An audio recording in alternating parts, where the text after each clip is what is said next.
Have you ever been at a place in your life where you had to kind of sit with the pain at the same time that you absolutely had to have your faith at its maximum level?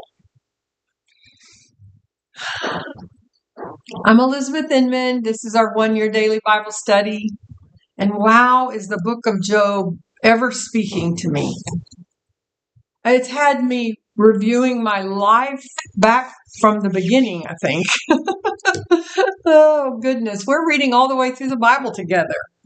It's day 237. Wow, this year has flown by. And we're reading a book that has caused me a lot of, what's the word I'm looking for? It's just been difficult for me to read Job, literally every year. And oh my goodness, I read Job and it's like it's so long.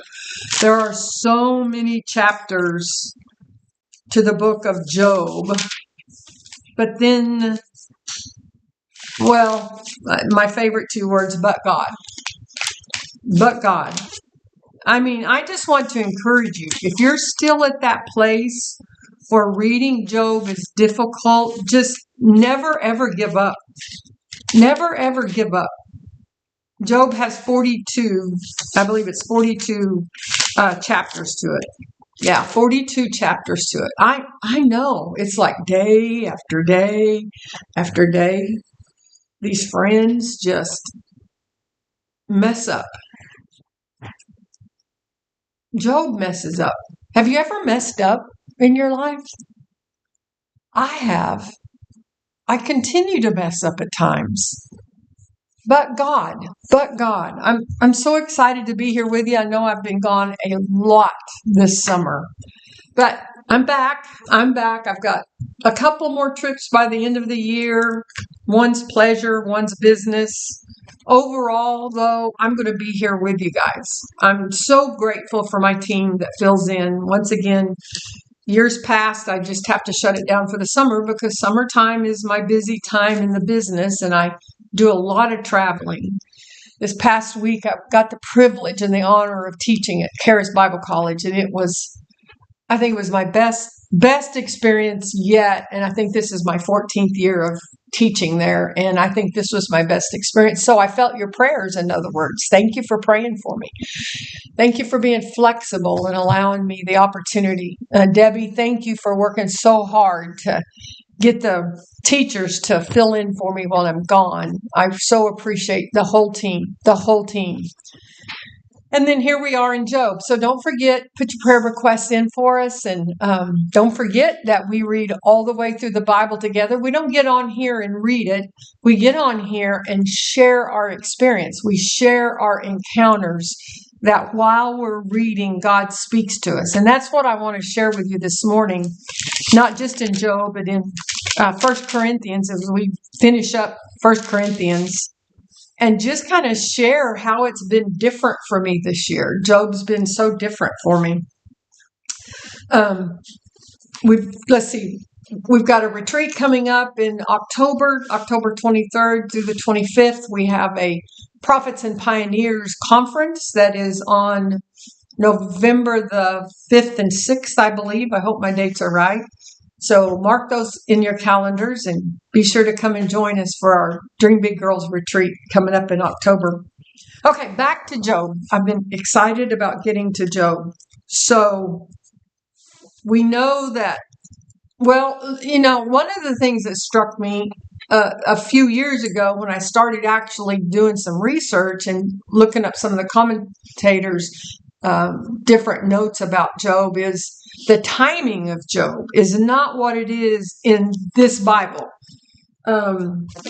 Job actually took place somewhere, they say, and they estimate somewhere between, as far as chronological goes, according to the calendar, Job actually took place somewhere between Genesis chapter 10 and Genesis chapter 12.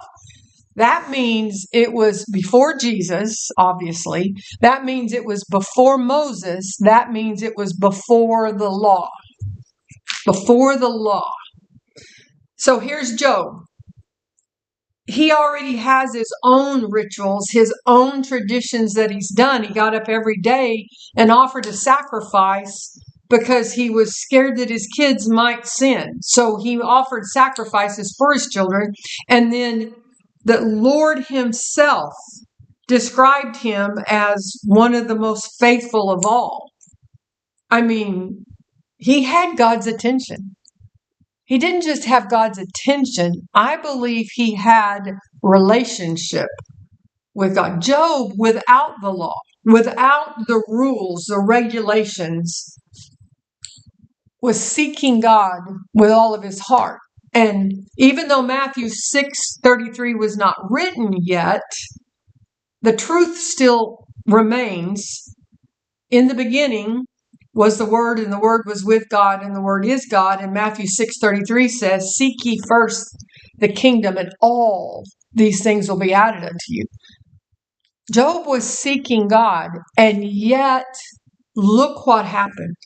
The first wave came, and all of his children was destroyed. The second wave came, and I may have this backwards. The second wave came, and literally he lost everything except his life and his wife. Literally, he lost everything. And on these pages that can be so difficult for us to read is God's heart pouring out to us that he knows what it feels to suffer. See, we suffer and we think God doesn't know. Nobody knows. I mean, literally, we get to the place where we think in our circumstances that nobody understands. Nobody's ever been through what we're going through. We even will take it to the point that whether it's a conscious thought or it's subconscious, inside of us, we have these beliefs that even God doesn't understand. And then we open up Job. And literally, God had man write down what he breathed to them, the Bible says, that came from inside of God himself. And you can't read these words and not understand that God knows. And in fact, in today's reading, that's what stands out the most to me, is that God knows. I think it was actually in yesterday's reading that I'm quoting that, just the scripture that says God knows. In today's reading, it is my Redeemer lives. Job knew. Even though his mouth spoke one thing, it was fueled by his so-called friends. And I don't want to be too harsh on the friends, because I see myself in them. I see myself attempting to reason away somebody that I love suffering. I've put into so many words when my kids have suffered or a loved one experienced a tragedy. I mean, there's a member of my family right now who's very, very good friends, a husband, a wife, and an infant child died in a house fire. That was yesterday. And I find myself wanting to use words that are probably just my empty words. So how critical can I really be of Job's friends? And once again, when you look at this and you look at what we're reading as God's heart spewing forth and being put on paper for us, God knows what it feels like to be a friend who doesn't know how to comfort somebody, that tries the best they can to comfort somebody. Job is sitting here, and through his words, we get to hear Job sitting inside his pain, but at the same time, still in his faith. He refuses to give up his faith, even though even his own wife tells him to. And even here, he says that he knows that his Redeemer lives. Wow. Wow. Job chapter 16, verse 2. I've heard all this before. What miserable comforters you are. Won't you ever stop blowing hot air? What makes you keep on talking? I wonder how many times somebody has thought similar things about me. Seriously. Job's lost everything. And now he even feels like he's lost his friends, because friendship to him at this point in time just equals pain. I mean, when even your friends don't understand you, I mean, all of us have a need inside of us to be understood. We just want somebody to understand. But see, when we're doing that, we're searching in the wrong places. Only God truly understands. And he wrote these stories down. I think of this story, the book of Job, and I think about the book of Ecclesiastes and a Song of Solomon. You know, the difference is Job did nothing wrong in and of himself. He was blameless in God's eyes. Solomon, God warned him in advance. He gave him warnings. Don't you make the kingdom about horses. And the very first thing he did is bought up 700 stalls full of horses. I mean, and then it went downhill from there. I mean, he indulged his six senses, really, but his sixth sense being his imagination. He indulged everything.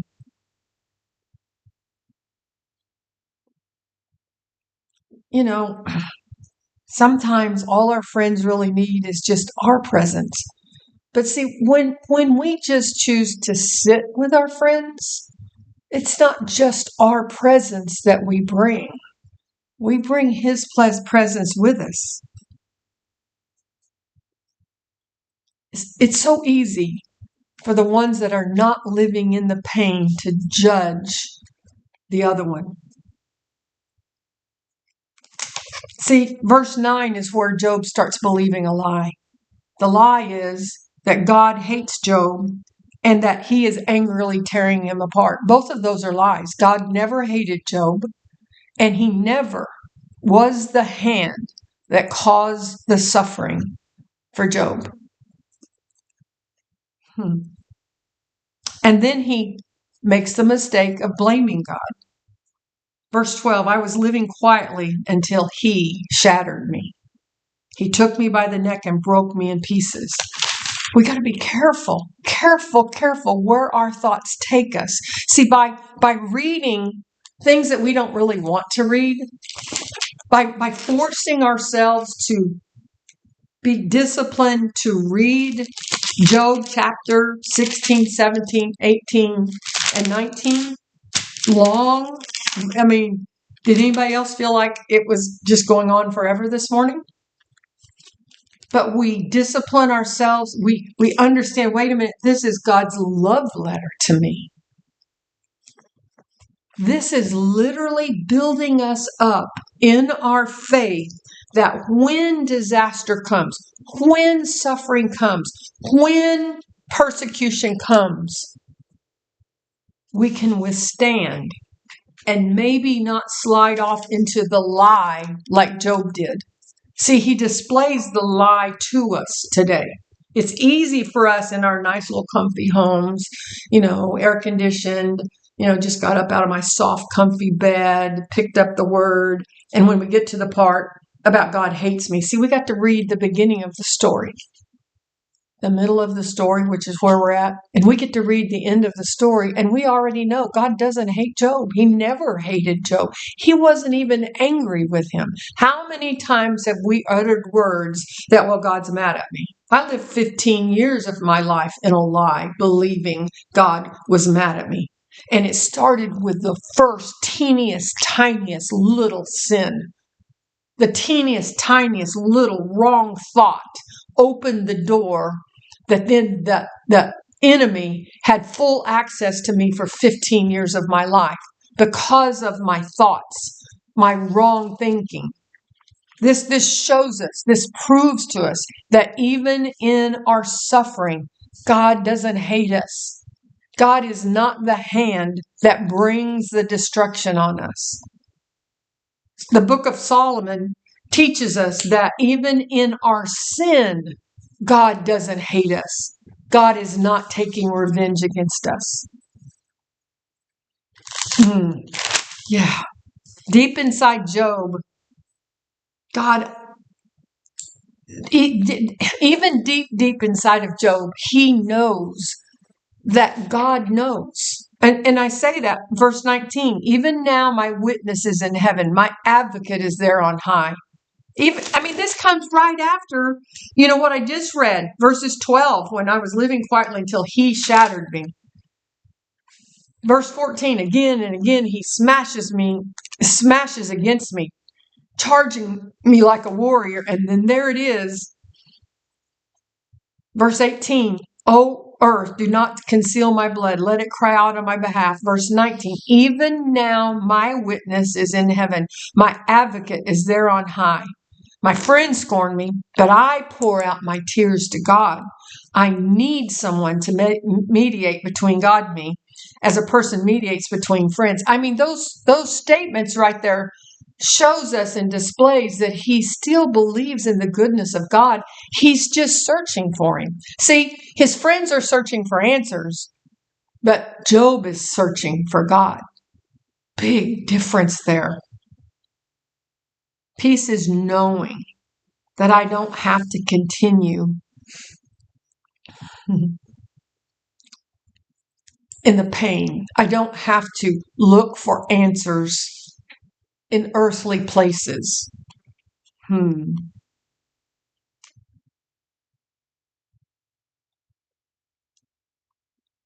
Yeah, God knows. God knows. And then there's chapter 17 that's dark. That's, shows how exhausted that Job is. Literally, it shows that he loses hope. He feels hopeless. He feels lost.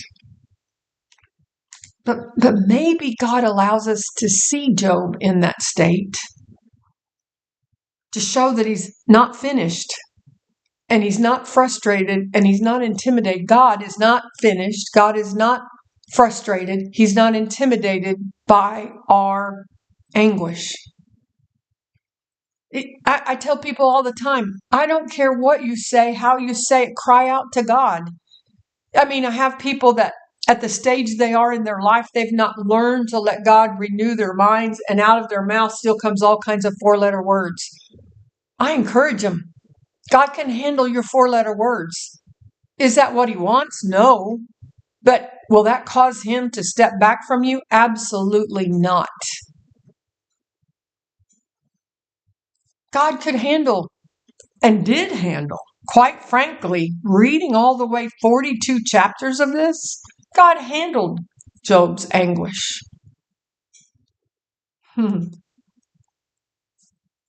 Faith doesn't require that we pretend. Job's suffering was real. And if you're in a place of suffering right now, it's real. And see, the fact that God wrote it down for us and drug it out, that's how we feel when we're in the middle of it. It's like, I tell you guys about the time when I was curled up in the fetal position watching the clock saying, if I don't die in the next 10 minutes, maybe there's hope. 10-minute intervals felt like a lifetime to me. I did that for 8 hours straight. It felt like a lifetime. It still does when I look back on that time. That's what we're reading in the book of Job. So that when the next trial comes, we have faith to hang on to, a faith that turns into belief, that turns into knowing, that produces the hope that we have to survive. I don't know, chapter 17, perhaps God allows us to see it and to see Job's hopelessness just to build us up. Yeah, faith doesn't require pretending, not at all. And really, as we read chapter 17 and 18, Job is just speaking from the bottom part of his heart.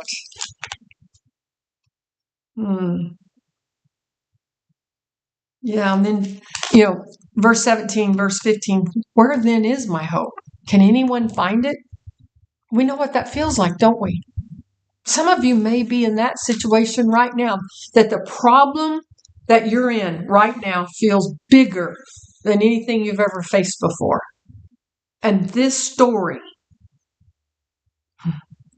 it is nothing but hope for us if we're not too busy murmuring and complaining about having to read it, like I've done for many, many, many years. Then chapter 18, again, the friends continue on talking about what they want to talk about. Verse 13, my relatives stay far away and my friends have turned against me. My family is gone and my close friends have forgotten me. My servants and maids consider me a stranger. I mean, we've all been there. We've all been there. Job doesn't say he knows why this happened. Nor does he know in today's reading when it's going to end. He doesn't. But verse 25, I love this wrapping up today's reading. But as for me, I know that my Redeemer lives, and he will stand on the earth at last. And after my body is decayed, yet in my body I will see God. In the midst of your worst pain, you can still see God. I will see him for myself. Yes, I will see him with my own eyes. I am overwhelmed at the thought, and that's what allowed Job to survive. Yeah. When we can't understand the circumstances, we can still know the one who does. My Redeemer lives. Personal. My Redeemer lives. He was personal for Job. He was near Job. He was his. He belonged to him, and he's mine, and he's yours. And you see Christ in those words. That's there. Jesus appears to us in this moment of time, reading this. I don't have to totally understand my circumstances to know that my Redeemer lives. And then there's 1 Corinthians that, to me, the Corinthians, the Psalms, just completely ties this up, wraps it all up, puts it in a little package with this nice, pretty little bow on it. Faith is not just what we believe, it's how we live, how we give, how we serve, how we love, how we encourage, and we stay steady. We do everything we do in love. If the friends had come with a basis of love and maintained that stance of love, the words they spoke to Job would have been different. 1 Corinthians 16, verse 13, be on guard, stand firm in the faith, be courageous, be strong, and do everything with love. It all begins and it all ends with